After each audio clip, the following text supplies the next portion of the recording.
আজকে একটু শপিং এ যাব, বাট তার আগে লেটস গেট রেডি। সে সুন্দর এই কুর্তিটি পরেছি, শপিং এ যাব বললে কি বোরিং আউটফিট পরবো? No way. সো যাই হোক, চলো এখন আমরা স্কিন কেয়ার দিয়ে শুরু করি, because glowing skin is must. So আমি ফার্স্টে আমার সানস্ক্রিন দিয়ে শুরু করেছি, তারপর অল্প একটু কনসিলার, যেহেতু শপিং এ যাব মেকআপ অনেক কম করবো আজকে। মেকআপ কম দিব বলেছি, ব্লাশ কম দিব তো বলিনি। আজকে আমি ব্লাশটা ডাব্লিউ শেপে অ্যাপ্লাই করেছি, কজ আমি যখনই এভাবে ব্লাশ অ্যাপ্লাই করি I literally feel like a happy kid. তারপর আর কিছু অ্যাপ্লাই করবো না, একটু ভালো মতো মাস্কারা অ্যাপ্লাই করে নিব। মাস্কারা অ্যাপ্লাই করা হয়ে গেলে আমরা লিপস্টিক অ্যাপ্লাই করবো। লিপস্টিকের জন্য অ্যাজ ইউজুয়াল আমার ফেভারিট লিপ কম্বোটা আজকে আমি ইউজ করেছি। ব্রাউন কালারের লিপ কম্বো যে কোনো ড্রেসের সাথে অনেক ভালো মতো ম্যাচ হয়। তারপর আমি আমার ফেভারিট পারফিউমটি দিয়ে নিবো, এটা স্মেল এত সুন্দর।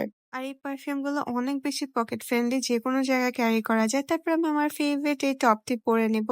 সো ফাইনালি আমি রেডি হয়ে গেলাম। আর শপিং এর জন্য এইটুক মেকআপ তো করতেই হয়, যেন হেটার্স এর অ্যাটেনশন আমার থেকে কোথাও না যায়। সো আজকের জন্য এতটুকুই, বাই কুকিজ।